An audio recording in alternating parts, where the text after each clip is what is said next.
суроо жокпу?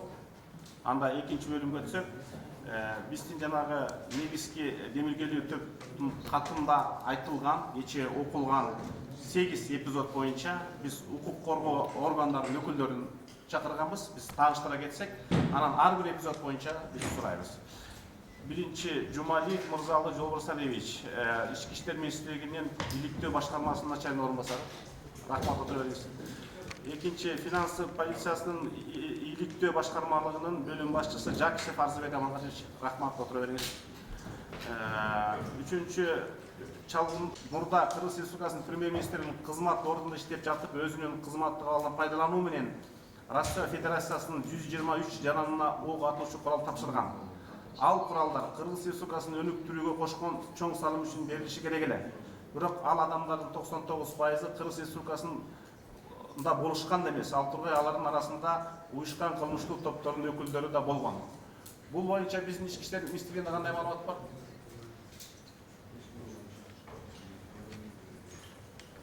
Ички иштер министрлигинде тергөө кызматында бул факт боюнча иштер жок. Биздин юрист эксперттердин айтуусу боюнча бул факт Атамбаев президент эмес, премьер-министр болуп турганда берилген. Демек, бул факты боюнча иш козгоого же шектүү деп аталууга негиз жок деп ойлойм. Экинчи факт, Алмаз Шашевич Атамбаевдин Кой Таш айылында жайгашкан жер участогу Кыргыз Республикасынын мыйзамдарынын белгиленген мөөнөттөрдү жана шарттарды сактабай туруп алынган. Канат Капаш, эми бул жакта жоон топ депутаттардын жүйөлүү маселелерин карап турабыз, анан жогоруда маселени алып салбайлыбы, добушка салып, мисалы ошондой кыла алабызбы биз? Мындай кийин кичи сүйлөшүп алалы. Биз укук коргоо органдарынын өкүлдөрү менен сүйлөшүп алгандан кийин ар бир пункт боюнча өзүбүз баа беребиз. Жок, анда өзүбүз катмай беребиз. Биз баа өзүбүздүн дискуссиябыз, өзүбүздүн ишибиз деле калсын деп атам. Ошон үчүн азыр биз укук коргоо органдарына тиешелүү суроолор берип алалы.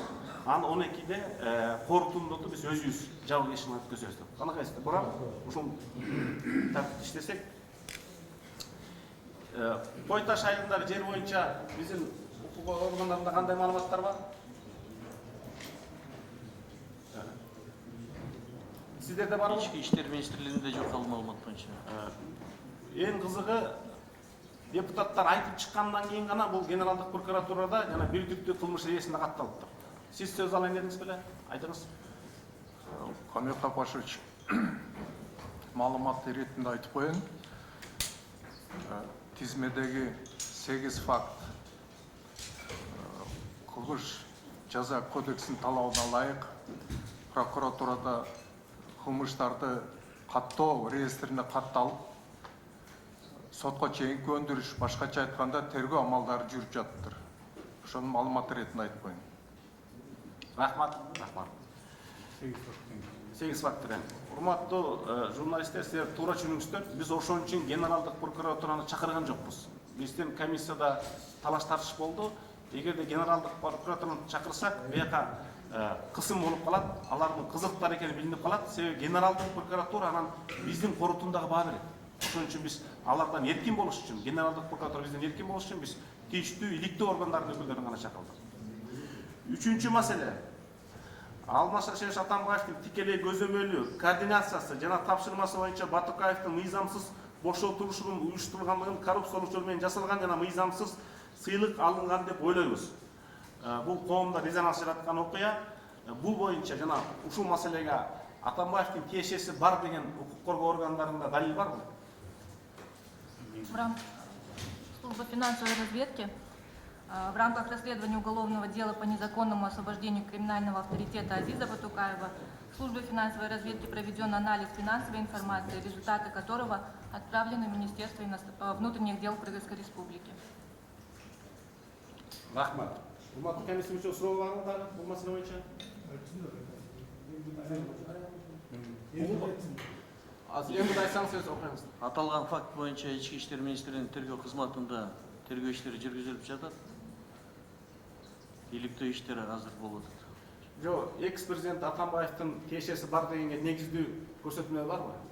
Тергөө учурунда маалыматтар бар, ал боюнча тергөө иштери жүргүзүлүп атат. Рахмат.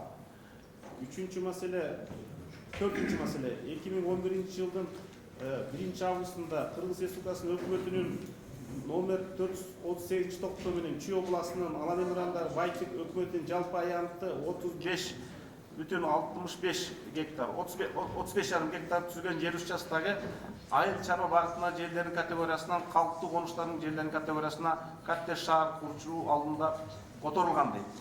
Бул боюнча сиздерде кандай маалымат бар?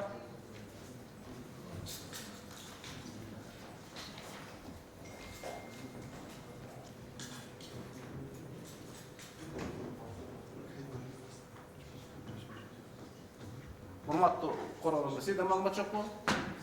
Бул дагы бирдиктүү реестрде катталганбы? Урматтуу Каныбек Капашевич, биз айтып кеткендей, Генеральный прокуратура тарабынан катталып, азыр тергөө амалдары жүргүзүлүп жатыптыр. Ошон үчүн жазуу түрүндө кайрылсаңыздар, ошолор маалымат берсе керек деп ойлойбуз. 9 факты боюнча тең, 8 болчу, биз кече саясий куугунтукту коштук, ошо менен 9 болот атпайбы? Ооба. Биздин юристтердин рекомендациясы боюнча биз кече мындай деп сүйлөшкөнбүз. Бул факт Атамбаев премьер-министр болуп турганда болгон, аякта иш козгоого негиз жок деп. Бирок биздин юрист эксперттер айтып атат, биякта жасалма сатуу болгон деп. Ошон үчүн муну ишти улантууга негиз бар деп атышат. Муну биз аягында добуш бермей чечебиз. Кийинки маселе, 5-нчи маселе, айрым кызматчылардын Дастан акционерлик коомунун жана мамлекеттик органдардын кызмат адамдарынын көмөгү менен Атамбаев бүгүнкү күндө Аламедин районунун Кой Таш айылында куруп алган үйдө мыйзамсыз ээлик кылып, жер участогу менен кошо пайдаланууда. Бул боюнча сиздерде кандай маалымат бар? Каныбек Капашевич, жана айткандай эле ошо Генеральный прокуратура тарабынан иликтенип жатыптыр. Бул факт дагы ишин реестрге киргизилген экен. Биздеги маалымат боюнча бул бирдиктүү реестрде катталган Генералдык прокуратура. Бизде андан бөлөк маалымат жок. Биз муну мындан аркы иликтөөгө же макулдук беришибиз керек, же макулдук бербешибиз керек. Аны комиссия добуш берүү жолу менен. 6-нчы маселе, декларация боюнча. Сиздерде бул барбы? 2017 жылкы декларация Пархатиден 54 миллион сомго жерди саткандыгы, ал декларацияда катталган эмеспи? Бизде ГКМда бул реестрге катталган эмес, ошо башкы прокуратура тарабынан катталып, иликтөө жүрүп жатыптыр. Башкы прокуратура маалымат берет деп ойлойбуз, сурасаңыздар.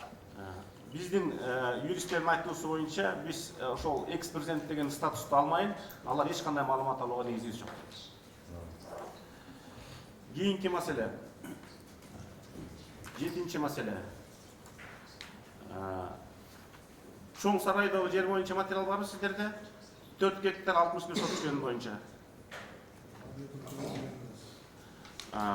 Эң кызыгы бул фактылардын көбү жогорку кеңеште демилгөлүү топ көтөрүлгөндөн кийин гана катталыптыр. Ага чейин бул жер боюнча маселелер кылмыш катары катталган эмес экен. Себеби экс-президенттин статусун алмайын алар иликтөөгө укугу жок.